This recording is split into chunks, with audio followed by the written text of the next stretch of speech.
So I want to share just something regarding Shabbos. We know that, like I mentioned in previous talks, Shiri from Rav Natan, that the whole blemish, the pagam of Adam Arishon, was, the pagam of the speech. So the tikkun, the exile we had in Egypt, was all a fixing of the speech, and that's why Moshe Rabbeinu was kvad ben, kvad lashon, was difficult for him to speak. So the tikkun, right, of Chava began from Sarah Imenu. We know Sarah Imenu was the one who started fixing. Avraham Avinu was fixing the tikkun of Adam, and Sarah was fixing the tikkun of Chava.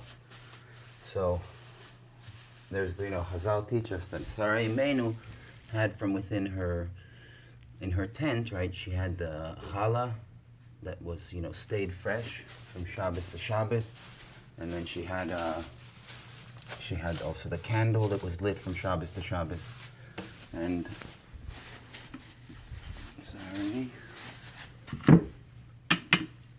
when Yitzchak got his wife, when Rivka came, so it says that Yitzchak brought her into the tent of Sarah, and the candle stayed lit again. A cloud came over her tent, and the candle stayed lit from Shabbos to Shabbos, and the bread was fresh again. So we know that there's these three things that apply to women, which is the fixing, of Chava, which is challah, nida, and hadlakat haner. So the bread that women are supposed to make before Shabbos, and the lighting of the Shabbos candles, which is a very, very special, big thing.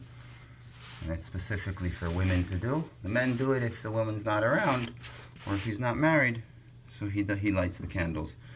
But the mitzvah is really for the women. And the other one is the purity of the family, right, which is nida. That's another fixing. So what does this mean? Based on the tikkun, the fixing of the speech, that Chazal say that 10 volumes of speech came down into the creation when God created the world. There was 10 amounts of speech, and 9 of them the women took, and the rest of the world took 1. So what this means is that when it comes to anything that has to do with the fixing of the speech, the women are the one that have the true strength to be able to fix it. Like Chazal say that in the merit of righteous women, we came out of Egypt, and in the merit of righteous women, we're going to come out of the last exile as well.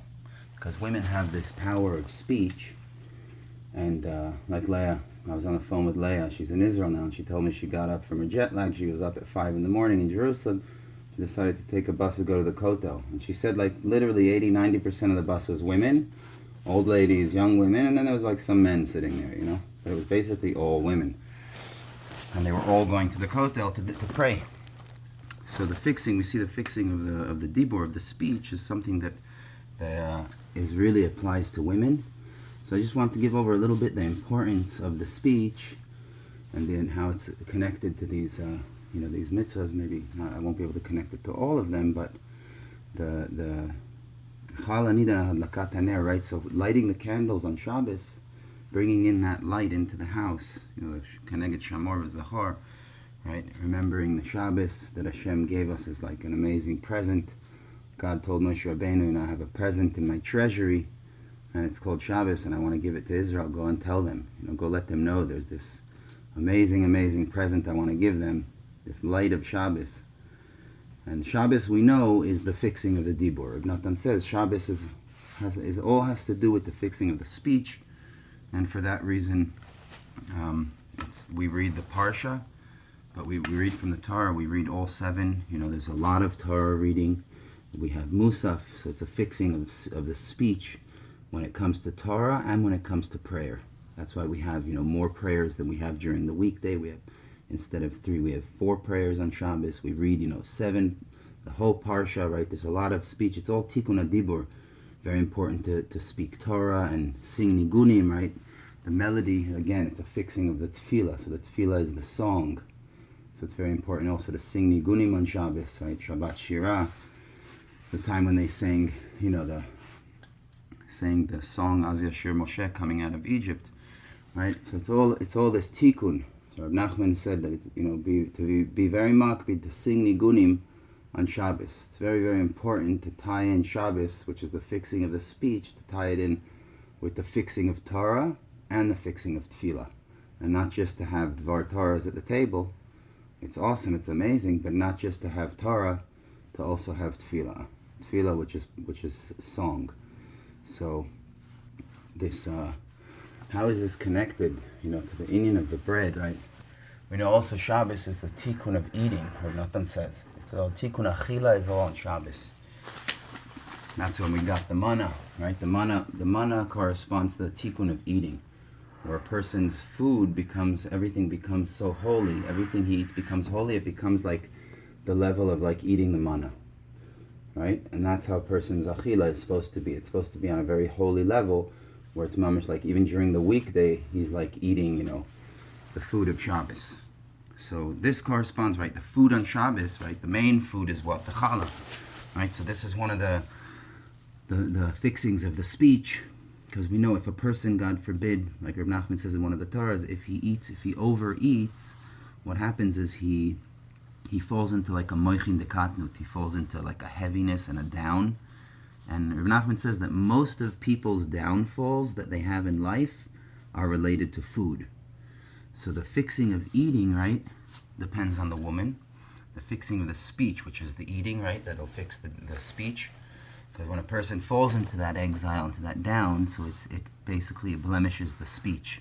So another reason why the eating from the tree was related to the fixing, you know, the blemish by Adam HaRishon when he ate from the tree. It had to do with the blemish of speech, because he fell into, as soon as he ate from the tree, he ate food that wasn't holy food, right? Like the weekday food, because, you know, the fruit from the tree, the tree of knowledge, good and bad, was like the weekday food that we have, which has from within it, you know, it has all the good and bad from the, you know, 39 melachas that we do in order to make the bread, and, you know, all the melachas we do to make the bread, and the 39 melachas that have to do with all different types of work in the world, right? So the food one, which is the tree, Etz Hadat Tov, because Hashem said not to eat it, because it had this combination of good and bad from within it. You know, and Adam HaRishon didn't have the koyach by eating it, he didn't have the strength to elevate it completely. For he would have had the strength afterwards if he would have not eaten from it and just waited, you know, on the few things that he needed to wait, which was the eating from the tree, waiting not to be with his wife until Shabbos, because he was with his wife on Erev Shabbos, and he needed to do a prayer. So we see that his main blemishes, the pagams, had to do with this thing of eating and the purity of the family. Sorry, I'm just a little bit busy here. So the woman has the mitzvah of making the challah, meaning the woman has the tikkun of the challah. When a woman is making challah, or when a woman is lighting candles, what she's doing is she's actually fixing the speech. It's all a tikkun for the speech. That's why when you're making the challah, or when you're lighting the candles, that's like the time to just pray and pray and pray for everything, because you're in a process of fixing, right? And we know that if a person prays when he's making the food is a completely different type of food. You know, it has mamish. The prayer gives the strength to elevate all of the klipa, because when you have food that tastes good or food that tastes bad, the good taste inside food corresponds to the tikkun, the fixing. It's like all the good that there is from within the food.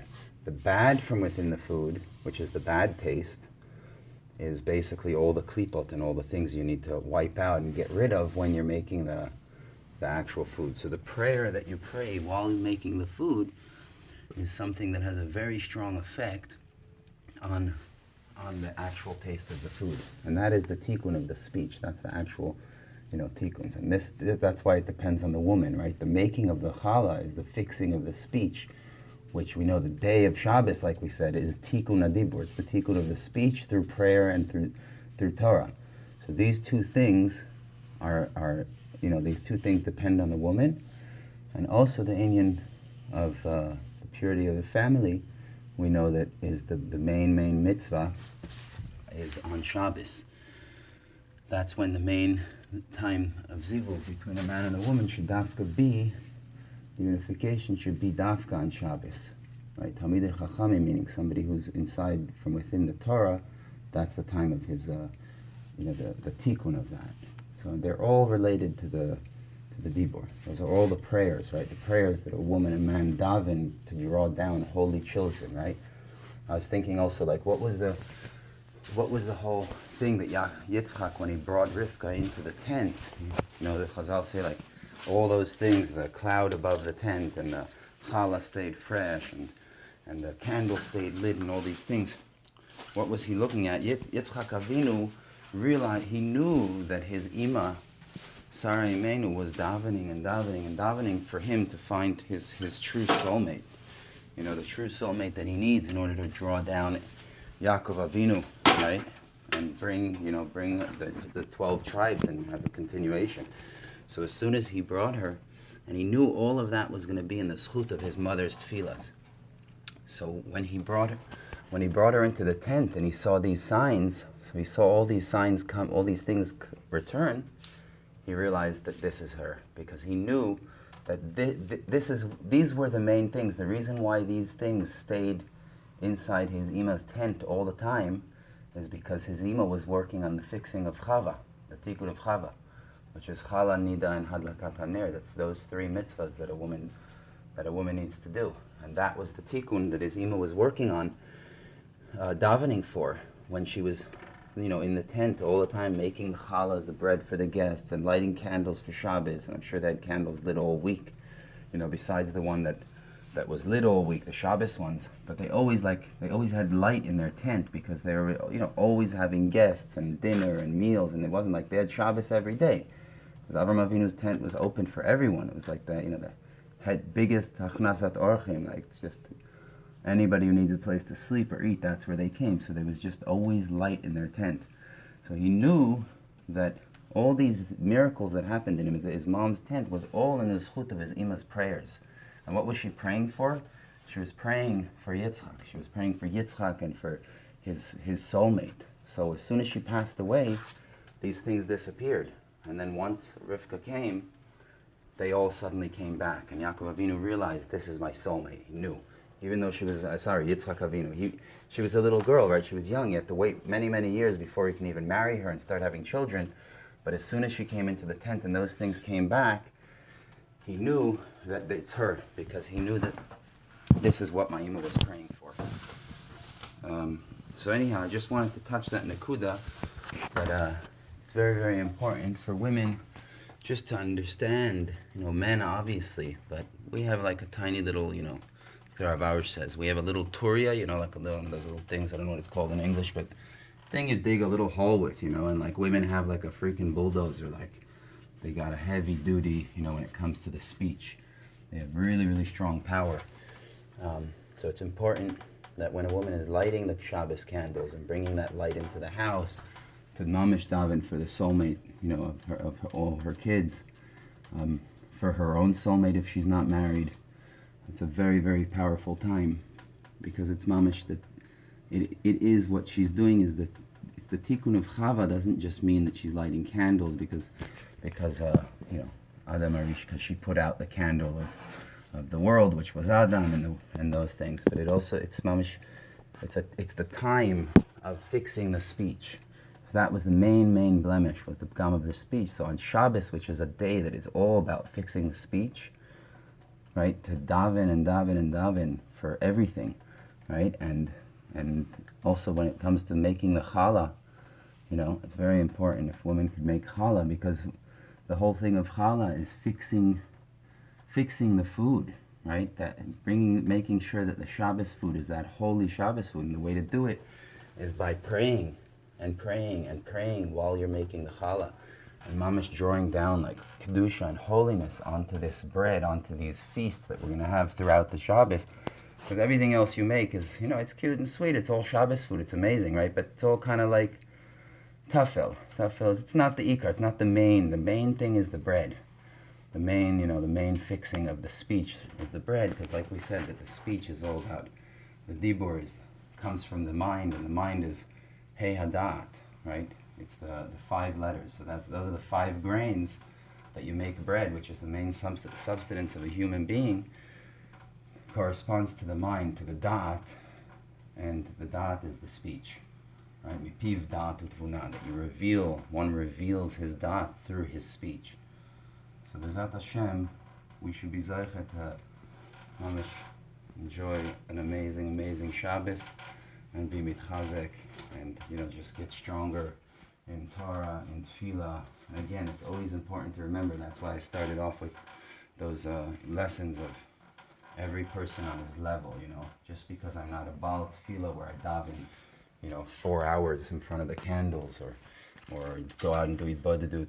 But every person could, as long as you're still tapped into every single midah, to working on your Lashon Hara, to working on davening to Hashem, to working on learning Torah, there's nobody's patur from any of the mitzvahs, right? We have to do all of them, and we could do all of them. That's the amazing thing.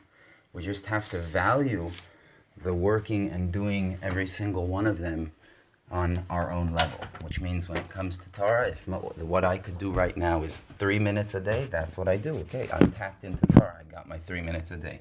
If all I could do is Hitbodedut is 5 minutes a day, so I daven to Hashem 5 minutes a day. Right? When it comes to Lashon Hara, I can't overcome myself, right? So one time I do. Okay, this time I'm not going to speak, right? And every single midah, every single thing, what you do is you just take one thing out of it, one little thing that's easy for you to do, not something hard, and you just climb from there. And when a person does that, he realizes that, hey, I could actually be Avodah Hashem. I could be a person who does Hitbodedut. I could be a person who learns Torah, who's working on all his midot. So B'ezrat Hashem, we should have an awesome Shabbos, and all the women should daven really strong to bring Mashiach, because it's all going to depend on them. Good Shabbos, good Shabbos.